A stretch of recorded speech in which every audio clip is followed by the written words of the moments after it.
ছোট ছোট বাচ্চা নিয়ে কাজ করতে কত কষ্ট হয়, যে মায়েরা ছোট বাচ্চা নিয়ে কাজ করে তারাই বুঝবে যে কত কষ্ট করে তারা সংসারের কাজগুলো করে। তো আসসালামু আলাইকুম, সবাই কেমন আছেন?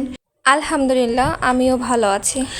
আজকে সন্ধ্যার দিকে রান্নাগুলো সেরে ফেললাম, কারণ কালকে সকাল হলে রাইফাকে টিকা দিতে হবে, আর রাইফাকে টিকা দিলে খুব কান্নাকাটি করবে, ঘুমাবে না। এই জন্যই ভাবলাম কি যে আজকে রাত্রে রান্নাগুলো সেরে ফেলাই। এর মধ্যে আবার রাইফাকে একটু মশারি দিলাম, কারণ এখন সন্ধ্যাবেলা মশা উড়বে, রাইফাকে মশাই কামড়াবে। এই জন্য মশারি না দিলে আমার বাচ্চাটা অনেক কষ্ট পাবে। তারপরে আবার রান্নাতে চলে গেলাম। আমার ঢেঁড়স কাটা শেষ, এদিকে পেঁয়াজ কাটাগুলো কমপ্লিট। এবার চুলাতে রান্নাটা বসিয়ে দিব।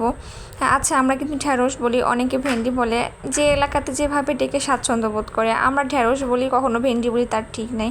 আসলে বাচ্চা কাছে থাকলে কখন রান্না বাড়া হয়, কখন কাজকাম হয়, কোনো কিছুই ঠিক নেই। খাওয়া দাওয়ারও ঠিক থাকে না, ঘুমেরও ঠিক থাকে না, কি একটা অবস্থা, তাই না? আর আমার ছোট বাচ্চা, আলহামদুলিল্লাহ, আমি কখনো কষ্ট পাই না। কাজগুলা যে যখনই সময় পাই তখনই কিন্তু সেরে ফেলি। আসলে অনেকেই ভাবে যে এই দুইটা বাচ্চা নিয়ে কীভাবে একা একা এত কাজ করে। আসলে এই জিনিসটা আমি কিন্তু খুবই এনজয় করি। এই মাতৃত্বের স্বাদটা যে কত সুন্দর, কত মধুর একটা সময়। হ্যাঁ, কষ্ট হয় না সে ঠিক আছে, কষ্ট হয়, অনেক কষ্ট হয়। দুইটা বাচ্চা একা হাতে সামলানো, সংসার সামলানো অনেক কষ্ট হয়। তারপরেও কিন্তু আমি সব কিছু আলহামদুলিল্লাহ মেনটেন করি। আর সেই সাথে আপনাদের ভাইয়া তো আছে, সেও আমাকে সাহায্য করে মাঝে মাঝে কাজের ফাঁকে। সেও কিন্তু অনেক থাকে ব্যস্ত, অনেক কাজকাম করে, তারপরেও তার মাঝেও কিন্তু আমাকে একটু সাহায্য করে। কিন্তু আসল কথা কি, আগে তো একটু বসে থাকতে পারতাম, একটু জিরাতাম, একটু টিভি দেখতাম, একটু ফোন টিপতাম, কিন্তু এখন সেই সময়টাও পাই না। আর সারাক্ষণই হচ্ছে কাজের উপরে থাকতে হয়। এই ধরো রাইফা উঠে গেল, এই আমার রান্না, আর এজনকে খাওয়ানো দাওয়ানো সব কিছু একা হাতে মেনটেন করি। তো আলহামদুলিল্লাহ ভালো আছি, সুস্থ আছি, অনেক সুখী আছি। সবাই আমাদের জন্য দোয়া করবেন যেন এইভাবেই বাকিটা সময় পার করে দিতে পারি বাচ্চাদের নিয়ে। আর আমার বাচ্চাদের জন্য অবশ্যই আপনারা বেশি বেশি করে দোয়া করবেন। আর আমি কিন্তু সবসময় কাঁচা বাটনা দিয়ে রান্না করতে পছন্দ করি। অনেকেই আছে যে ভাজা বাটনা দেয় বা গুঁড়ো মশলা খায়, কিন্তু আমার সেগুলো ভালো লাগে না। আমার সবসময় কিন্তু কাঁচা বাটনা দিয়ে রান্না করে খেতে অনেক ভালো লাগে।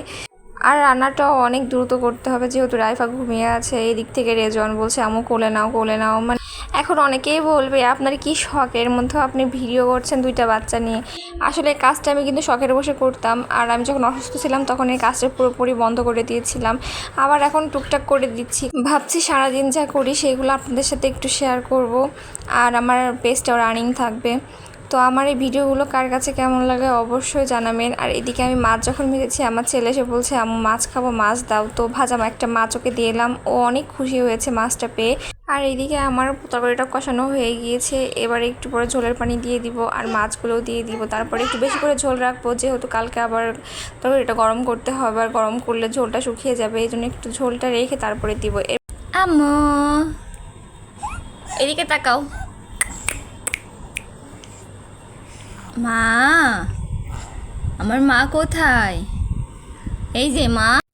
রান্না করতে করতে এসে দেখি আমার মেয়েটা উঠে গিয়েছে, উঠে একটু খেলা করছিল। তারপরে এসে আমি একটু সাথে কথা বলছিলাম, দুষ্টুমি করছিলাম। এরপর এসে দেখি আমার তরকারিটা সম্পূর্ণ কষানো হয়ে গিয়েছে। এবার ঝোলের পানিটা দিয়ে দেব।